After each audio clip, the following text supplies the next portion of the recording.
Hello, good evening, नमस्कार, जय हिंद दोस्तों। आप सभी को माँ भारती सक्सेस पॉइंट परिवार में स्वागत है।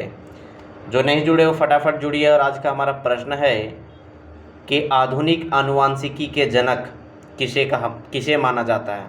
फादर ऑफ मॉडर्न जेनेटिक्स किसे माना जाता है। फटाफट इस प्रश्न का आंसर दीजिए। क्या हो जाएगा इस प्रश्न का answer? Option A Charles Darwin, option B Gregor Mendel, option C Alexander Fleming, option D Otto Hans. तो इस प्रश्न का सही आंसर क्या हो जाएगा? फटाफट इस प्रश्न का सही आंसर दीजिए। तो इस प्रश्न का सही आंसर, बहुत अच्छा बहुत अच्छा, बहुत अच्छे लोग आंसर दे रहे हैं। तो इस प्रश्न का सही आंसर होगा option B Gregor Mendel, option B. Next question है,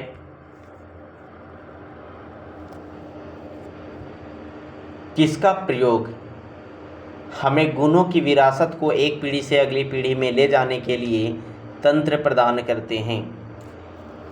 इनमें से किनका प्रयोग है, इनमें से किनका प्रयोग हमें गुणों की विरासत को एक पीढ़ी से अगली पीढ़ी ले जाने के लिए तंत्र प्रदान करते हैं? ऑप्शन ए स्टैनली मिलर के प्रयोग, ऑप्शन बी डार्विन के प्रयोग, ऑप्शन सी मेंडल के प्रयोग, ऑप्शन डी हैरोल्ड उरे के प्रयोग।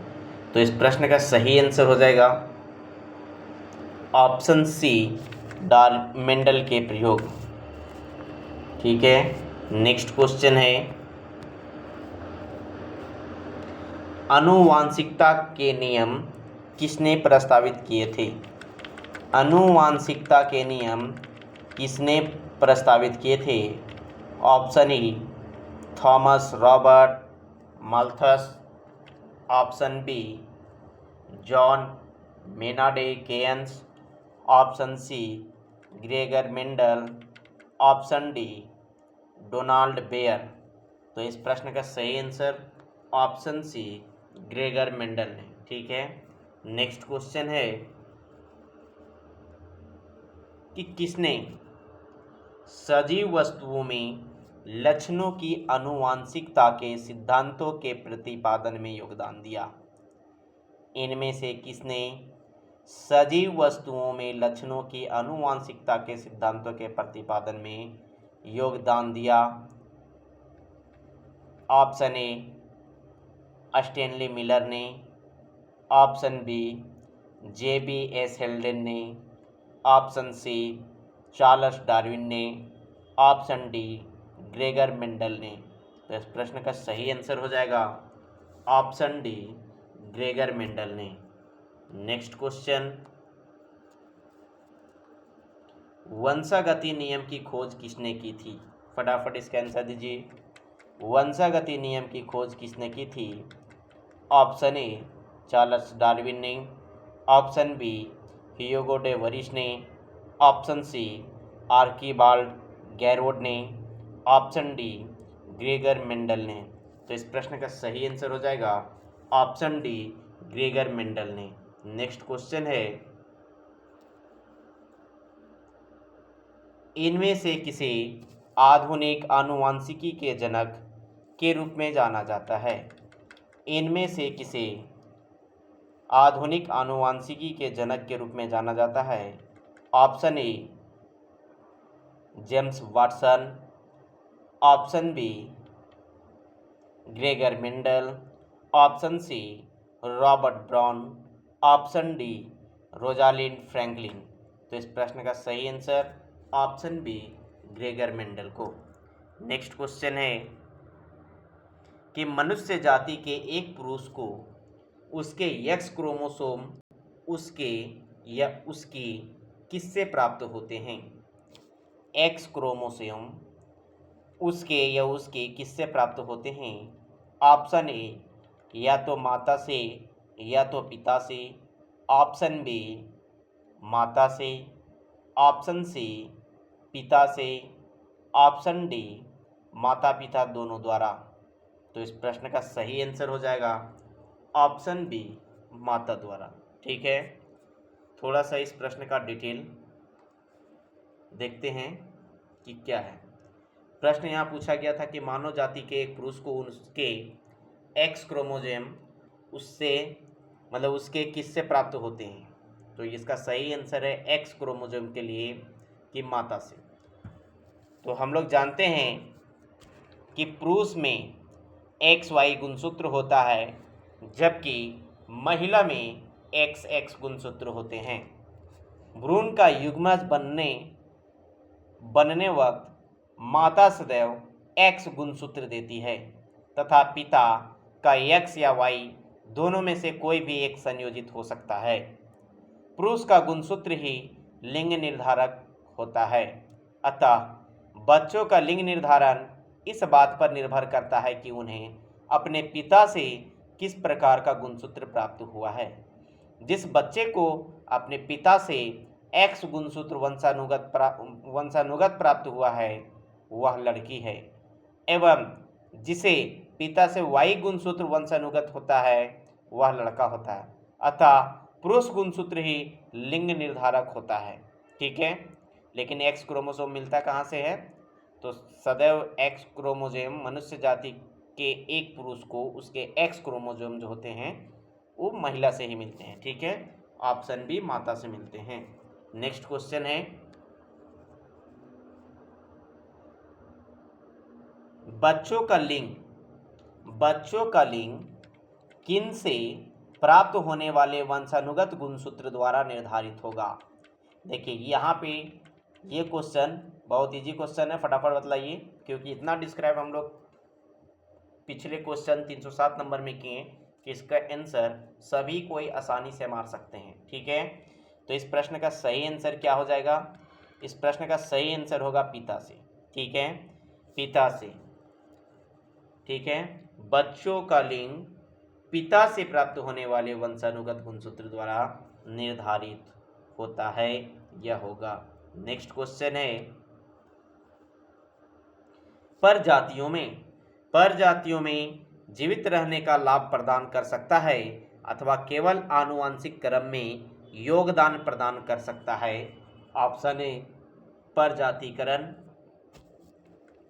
ऑप्शन बी परागण, ऑप्शन सी परिवर्तन, ऑप्शन डी निषेचन। तो परजातियों में परिवर्तन जीवित रहने का लाभ प्रदान कर सकता है अथवा केवल आनुवांशिक क्रम में योगदान प्रदान कर सकता है। ठीक है, परजातियों में परिवर्तन, ऑप्शन सी परिवर्तन जीवित रहने का लाभ प्रदान कर सकता है अथवा केवल आनुवंशिकी क्रम में योगदान प्राप्त कर सकता है। नेक्स्ट क्वेश्चन है,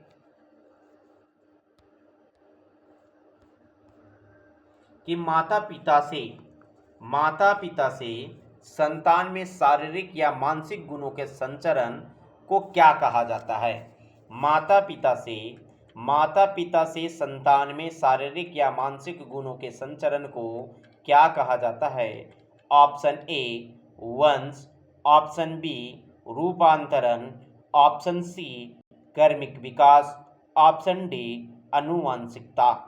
तो इस प्रश्न का सही आंसर हो जाएगा ऑप्शन डी आनुवंशिकता। माता पिता अर्थात जनक जीवों में संतानों में शारीरिक अथवा मानसिक गुणों लक्षणों के संचरण को आनुवांशिकता हेरिडिटी कहा जाता है। आनुवांशिकता के नियमों एवं क्रियाविधि के अध्ययन को आनुवांशिकी अर्थात जेनेटिक्स कहा जाता है।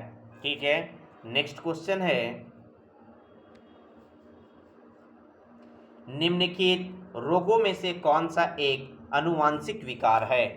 निम्नलिखित रोगों में से कौन सा एक आनुवांशिक विकार है? ऑप्शन ए आनुवांशिक विकार है, option A thalassaemia, option B anaemia, option C रतौंधी, ऑप्शन डी कैंसर। तो इस प्रश्न का सही आंसर क्या होगा? इस प्रश्न का सही आंसर होगा option A thalassaemia, option A thalassaemia. देखिए थैलेसीमिया एक आनुवांशिक विकार है। ये बच्चों को माता पिता से आनुवांशिक तौर पर मिलने वाला रक्त रोग होता है। थैलेसीमिया ऑटोसोमल अप्रभावी आनुवांशिक विकार है। यह तब होता है जब जनकों से संतति में सभी प्रवेश करता है, जबकि दोनों जनक जीन वाहक होते हैं। ठीक है, नेक्स्ट क्वेश्चन है,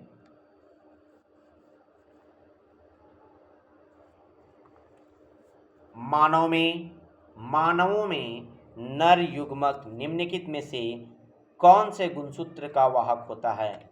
मानवों में नर युग्मक निम्न में से कौन से गुणसूत्र का वाहक होता है? ऑप्शन ए केवल यक्स गुणसूत्र, ऑप्शन बी केवल वाई गुणसूत्र, ऑप्शन सी एक्स और वाई दोनों गुणसूत्र, ऑप्शन डी या तो यक्स या वाई गुणसूत्र। तो इस प्रश्न का सही आंसर क्या होगा? ऑप्शन डी या तो यक्स या तो वाई गुणसूत्र। मानवों में नर युग्मक निम्न में से कौन से गुणसूत्र का वाहक होता है? ऑप्शन डी मानवों में नर युग्मक या तो यक्स या वाई गुणसूत्र का वाहक होता है, जबकि मादा युग्मक केवल एक्स गुणसूत्र की वाहक होती है। जिनको नहीं समझ में आ रहा होगा वे कमेंट कीजिए। ठीक है, वो कमेंट कर सकते हैं, कमेंट फटाफट कीजिए। ठीक है, नेक्स्ट क्वेश्चन है,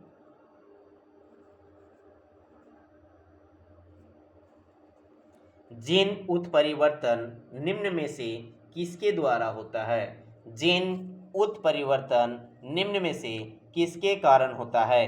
किसके कारण होता है? ऑप्शन ए प्रजनन के कारण, ऑप्शन बी प्रोटीन के अनुक्रम में परिवर्तन के कारण, ऑप्शन सी नाइट्रोजनी क्षारों के अनुक्रम में परिवर्तन के कारण, ऑप्शन डी हार्मोन के एंजाइमों के स्त्राव के कारण।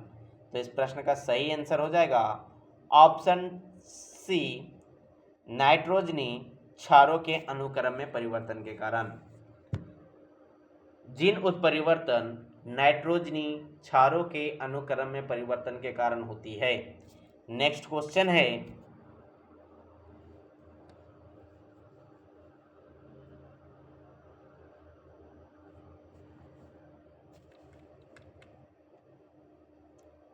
डाइहाइब्रिड।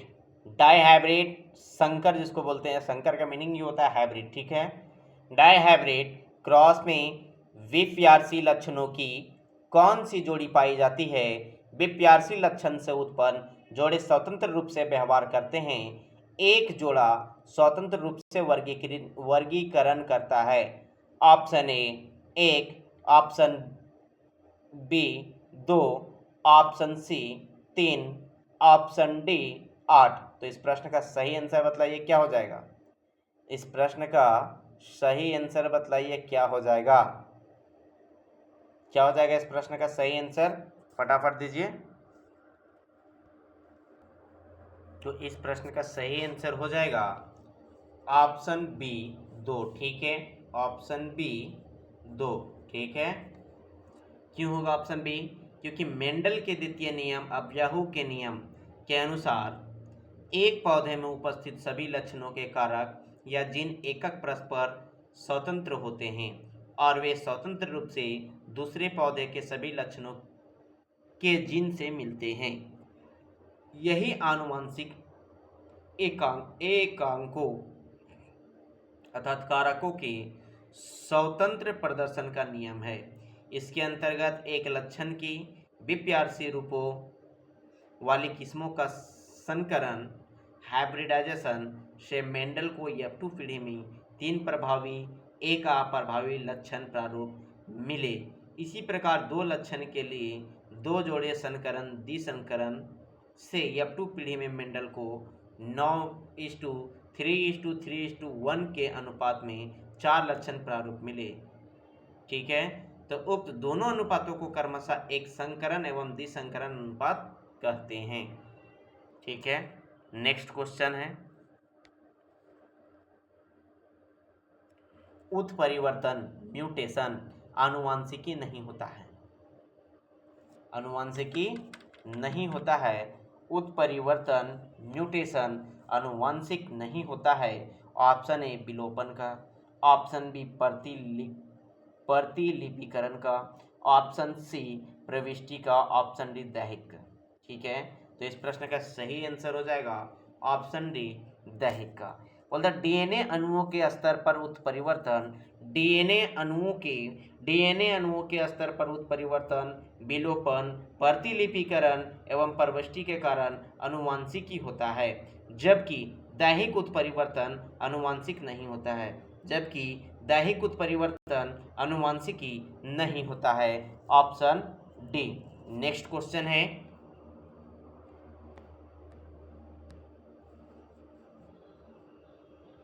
यदि मनुष्यों में गुणसूत्रों की संख्या 46 है, मनुष्यों में गुणसूत्रों की संख्या 46 है, तो मनुष्यों की दैहिक कोशिकाओं में कितने गुणसूत्र विद्यमान होते हैं? तो मनुष्यों के दैहिक कोशिकाओं में कितने गुणसूत्र विद्यमान होते हैं? Option A 23, option B 46, option C 24, option D 48। तो इस प्रश्न का सही आंसर क्या हो जाएगा? इस प्रश्न का सही आंसर हो जाएगा ऑप्शन बी 46। ठीक है, ऑप्शन बी 46। बोलते हैं मनुष्य में प्रत्येक दैहिक कोशिकाओं में 46 गुणसूत्र होते हैं, जो 23 के जोड़ों में होते हैं। इनमें से 22 गुणसूत्र नर और मादा में समान और अपने अपने जोड़ों के समजात होते हैं। इन्हें सम्मिलित रूप से समजात गुणसूत्र और समजात गुणसूत्र को इंग्लिश में ऑटोनोमस क्रोमोसोम्स कहते हैं। 23वें जोड़े के गुणसूत्र स्त्री और पुरुष के समान नहीं होते, जिन्हें विषम जात गुणसूत्र कहते हैं, और विषम जात गुणसूत्र को हेट्रोसोम कहते हैं। ठीक है, विषम जात गुणसूत्र को क्या कहते हैं? हेट्रोसोम कहते हैं। ठीक है, तो इस प्रश्न का सही आंसर ऑप्शन बी। ठीक है, नेक्स्ट क्वेश्चन है, वह गुण जो F1 पीढ़ी में प्रभाव रखता है, वह गुण जो F1 पीढ़ी में प्रभाव रखता है और स्पष्ट रूप से देखा जा सकता है, वह है क्या है वह? ऑप्शन ए प्रबल, ऑप्शन बी प्रतिसारी, ऑप्शन सी अनुवांशिक, ऑप्शन डी उपरोक्त सभी। तो इस प्रश्न का सही आंसर हो जाएगा ऑप्शन ए प्रबल, ऑप्शन ए प्रबल। ठीक है, क्वेश्चन है कि वह गुण जो F1 पीढ़ी में प्रभाव रखता है और स्पष्ट रूप से देखा जाता है, वह क्या है? प्रबल। मेंडल के प्रभाविता के नियम के अनुसार एक संकर संस्करण के प्रयोग में जब एक ही लक्षण के दो विरोधी गुणों वाले पौधों के बीच संकरण कराया जाता है, तो प्रथम पीढ़ी F1 में वही गुण प्रदर्शित होता है जो प्रभावी होता है। अर्थात सब लंबे होंगे। ठीक है, जो प्रथम पीढ़ी F1 में वही गुण प्रदर्शित होता है जो प्रभावी होता है। इस प्रक्रिया में जो गुण या कारक प्रकट होता है उसे प्रभावी गुण या कारक कहते हैं, अर्थात डोमिनिएंट फैक्टर कहते हैं। ठीक है, डोमिनिएंट फैक्टर कहते हैं। नेक्स्ट क्वेश्चन है,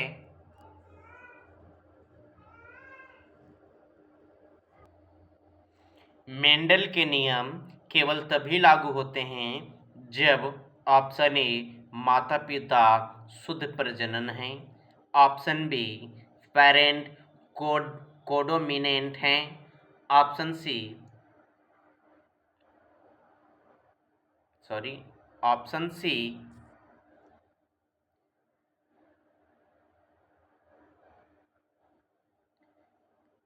कैरेक्टर रिसेसिव हैं, ऑप्शन डी कैरेक्टर लिंक किए गए हैं। तो इस प्रश्न का सही आंसर जो होगा ऑप्शन ए माता पिता शुद्ध प्रजनन है, ऑप्शन ए। ठीक है, नेक्स्ट क्वेश्चन है, किस प्रकार का प्रजनन अधिक विविधता ला सकता है? किस प्रकार का प्रजनन अधिक विविधता ला सकता है? ऑप्शन ए पुनरुद्भवन, ऑप्शन बी मुकुलन, ऑप्शन सी लैंगिक, ऑप्शन डी अलैंगिक। ठीक है, तो इस प्रश्न का सही आंसर हो जाएगा ऑप्शन सी लैंगिक। ठीक है। ऑप्शन सी लैंगिक प्रजनन अधिक विविधता ला सकता है या लाता है, ठीक है, क्योंकि लैंगिक जनन के अंतर्गत एक ही जीव के अंतर्गत अथवा विपरीत लिंग वाले भिन्न जीवों द्वारा नर तथा मादा युग्मक का निर्माण शामिल है। युग्मक का निर्माण अर्धसूत्री विभाजन के कारण होता है, जिसके कारण लैंगिक विविधता होती है, ठीक है, जिसके कारण लैंगिक विविधता होती है। नेक्स्ट क्वेश्चन है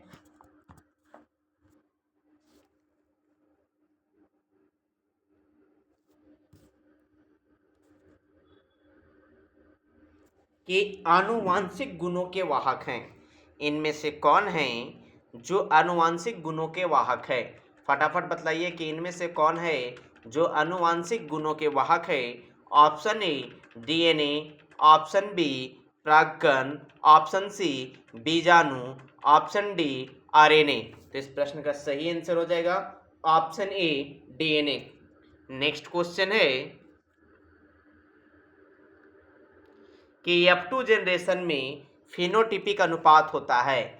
F2 जनरेशन में फिनोटिपिक अनुपात क्या होता है? फटाफट बताइए क्या होता है। F2 जनरेशन में फिनोटॉपिक अनुपात क्या होता है? तो उसमें क्या होता है हम लोग जानते हैं 9:3:3:1, ठीक है, 9:3:3:1, ऑप्शन बी। नेक्स्ट क्वेश्चन है एलील होते हैं। एलील क्या है फटाफट बताइए। एलील क्या होते हैं फटाफट बताइए।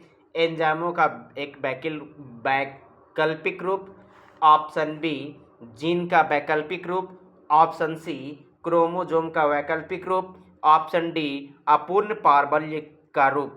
तो इस प्रश्न का सही आंसर क्या हो जाएगा? तो इस प्रश्न का सही आंसर होगा ऑप्शन बी जीन का वैकल्पिक रूप होता है, ठीक है, जीन का वैकल्पिक रूप होता है एलील। नेक्स्ट क्वेश्चन है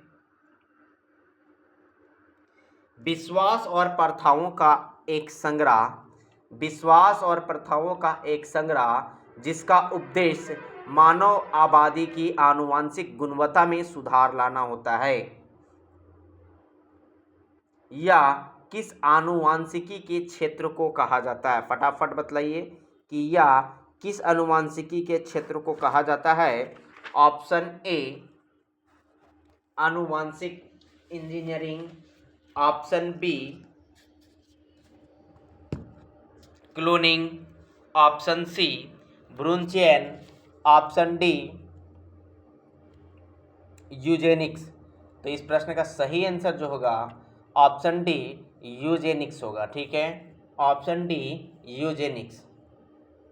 देखिए होता क्या, विश्वास और प्रथाओं का एक संग्रह जिसका उद्देश्य मानव आबादी की आनुवांशिक गुणवत्ता में सुधार लाना होता है, यह आनुवांशिकी के क्षेत्र में यूजेनिक्स कहलाता है। क्या कहलाता है? यूजेनिक्स कहलाता है। आनुवांशिकी इंजीनियरिंग के द्वारा मानव का अध्ययन कर मानव के रोग विज्ञान के निदान में सहायता मिलती है। हरगोविंद खुराना को सन 1967 ईस्वी में जेनेटिक कोड के शोध के कारण नोबेल पुरस्कार दिया गया था, ठीक है, इसी के लिए क्या मिला था? नोबेल पुरस्कार। किनको?